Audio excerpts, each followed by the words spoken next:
Good morning, students. My today's video is on exercise 3.5 question number 3 और इस video में हम सीखने वाले हैं क्रॉस मल्टीप्लिकेशन मेथड। चार मेथड हैं आपके सिलेबस में linear equation in two variable को सॉल्व करने के लिए। एक है graphical method, substitution method, elimination method और क्रॉस मल्टीप्लिकेशन मेथड। इसमें से आपने ग्राफिकल मेथड, सब्स्टिट्यूशन और एलिमिनेशन ऑलरेडी 3.4 एक्सरसाइज तक सीख चुके हैं। अब हम सीखने वाले हैं क्रॉस मल्टीप्लिकेशन मेथड। अब ये सब है आपके सामने क्वेश्चन नंबर 3 का, जिसे हम कंप्लीटिंग स्क्वायर मेथड से सॉल्व करने वाले हैं। And it is very important to understand this method, क्योंकि इससे रिलेटेड एक पूरी एक्सरसाइज आपके आर.डी. शर्मा में दी हुई है, जिसको आप एलिमिनेशन या उन मेथड से सॉल्व नहीं कर सकते, वो इस मेथड से बड़ी इजीली हो जाते हैं। दो इट इज़ लिटिल लेंथियर, लेकिन अगर प्रैक्टिस हो जाएगी तो आपको सब्स्टिट्यूशन और एलिमिनेशन से भी ज़्यादा इजी ये मेथड लगेगी। ठीक है, so let us start. The first step to do any of the method is to convert them into a ideal form, that is its general form, ax plus by plus c equal to 0। तो वो हो जाएगा, ये हो जाएगा 8x plus 5y minus 9 equal to 0, हो जाएगा 3x plus 2y minus 4 equal to 0। सो एक बार ये ax plus by plus c equal to 0 के फॉर्म में आ जाए, उसके बाद आपको a1, a2, b1, b2, c1, c2 note down कर लेना है। ठीक है, सो इसमें से if you compare it with a1x plus b1y plus c equal to 0, c1 a2x plus b2y plus c2 equal to 0, तो आपको a1 की वैल्यू मिलेगी 8, b1 की वैल्यू मिलेगी 5, C1 की वैल्यू मिलेगी -9। देखिए ये माइनस बहुत ही इंपॉर्टेंट है, यहाँ पे बहुत से स्टूडेंट्स गलती कर देते हैं, सिर्फ 9 लिख देते हैं, क्योंकि यहाँ पे सिर्फ 9 है। इसलिए मैं बोल रहा हूँ कि पहले इसे आपको जनरल फॉर्म में कन्वर्ट करना है, उसके बाद ही आप आगे बढ़ सकते हैं। Next is a2 3, b2 is 2, c2 is -4, right. Now this can be very easily written. अब आपको क्या करना है, अब मैं एक फॉर्मूला लिख देता हूँ। ठीक है, जो क्रॉस मल्टीप्लिकेशन की जो फॉर्मूला है वो लिख देता हूँ, और उसको फिर किस तरह से आगे बढ़ना है मैं बता देता हूँ। x b1c2 minus b2c1 is equal to y divided by c1a2 minus c2a1 is equal to 1 by a1b2 minus a2b1।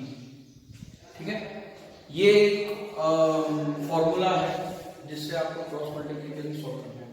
अब इसको याद रखने की टेक्निक भी मैं आप लोगों को बता देता हूँ, क्योंकि इतनी बड़ी फॉर्मूला, इतने सारे डिजिट्स, इतने सारे अल्फाबेट्स कैसे याद करें। सो बहुत ही सिंपल है, एकदम ही सिंपल है। आप लोगों को पैनिक बिल्कुल नहीं करना है। जब आपने ये इस तरह के फॉर्मेट में लिख लिया है, अब देखिए बहुत ही सिंपल है। जब आप x के नीचे का टर्म लिखने वाले हैं, तो x के नीचे लिखने के लिए आपको x किसके साथ होता है, a1 और a2 के साथ। तो a1 a2 को हाइड कर देंगे। ठीक है, a1 a2 को आप हाइड कर देंगे तो बचेगा b1 c1 b2 c2। ठीक है, अब b1 c1 b2 c2 में क्रॉस मल्टीप्लाई का रूल लगा देंगे। क्रॉस मल्टीप्लाई कैसे, b1 c2 minus b2 c1। b से स्टार्ट करना है, c पे जाना है, लेकिन क्रॉस सीधा नहीं, क्रॉस में जाना है। तो b1 c2 b2 c1। Similarly जब आप y लिखेंगे तो y के साथ कौन सा कोएफिशिएंट होता है, b, तो आप b को हाइड कर देंगे। ठीक है, अब आप बोलेंगे कि सर c1 के बाद तो कुछ नहीं है। ठीक है, तो आप लिख लीजिए ना, क्या दिक्कत है, a1 a2 b1 b2 एक बार और लिख लीजिए ऐसे ही। ठीक है, अब देखिए जब आप b को हाइड करते हैं तो अब आपके पास कौन सा b a sorry C1 A1 C2 A2, तो आप इसे क्रॉस मल्टीप्लाई कर दीजिए। राइट। अब 1 एक कांस्टेंट है, यहाँ पे कांस्टेंट c है, तो c को हाइड कर दीजिए। जब आप c को हाइड करेंगे तो आपके पास बचेगा a1 b2 a2 b1। Very easy. Cross में जाना है वो याद रखना है। क्रॉस में जाने के बाद जब आप दोनों क्रॉस के मल्टीप्लाई कर लेते हो तो बीच में माइनस आना चाहिए, वो नहीं भूलना है। अब सबकी वैल्यू सब्स्टिट्यूट कर देनी है, x divided bye b1 5 c2 -4, तो 5 into -4 माइनस, ये माइनस का यहाँ पे minus, b2 into c1 2 into minus is equal to y divided by c1 8 c1 -9 a2 की वैल्यू 3। अगर आपको प्रॉब्लम हो रही है तो यहाँ पे एक बार और लिख सकते हैं, कौन रुका है, ठीक है, 5 और 2, ठीक है, -9 into 3 -9 into 3 -4 into 8 -4 into 8 is equal to 1 divided by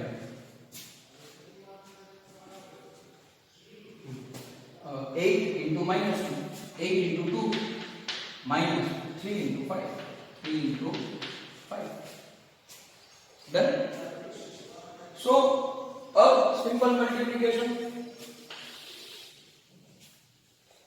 x divided by -20 minus plus 18 is equal to y divided by -27 minus फिर से plus 32 is equal to 16 minus 15, 1 by 16 minus 15, ठीक है।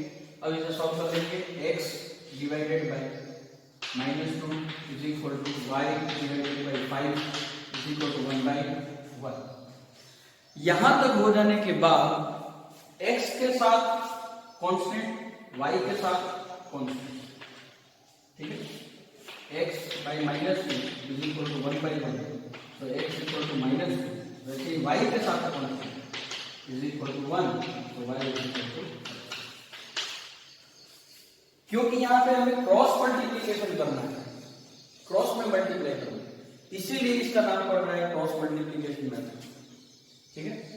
बहुत ही इजी मेथड है, आपको लेंथी लग रही होगी अभी क्योंकि ये सब लिखना पड़ रहा है, लेकिन जब आप इसकी बहुत ज्यादा प्रैक्टिस करेंगे 3.2, 3.3, 3.4 में जितने भी सम्स हैं उन सबकी अगर आप प्रैक्टिस करोगे क्रॉस मल्टीप्लिकेशन मेथड से तो आपको सबसे इजी मेथड यही लगेगी, ठीक है। इसी सम में सब्स्टिट्यूशन मेथड भी करना है। क्वेश्चन नंबर 3 में as in read hours from the book, okay, solve the following pair of linear equation by the substitution and cross multiplication methods। तो सब्स्टिट्यूशन मेथड में सब में नहीं कर रहा हूँ क्योंकि वो तो आपको ऑलरेडी आता ही है। क्रॉस मल्टीप्लिकेशन का ये पहला वीडियो है, इसलिए मैंने आप लोगों के लिए क्रॉस मल्टीप्लिकेशन पहले किया है।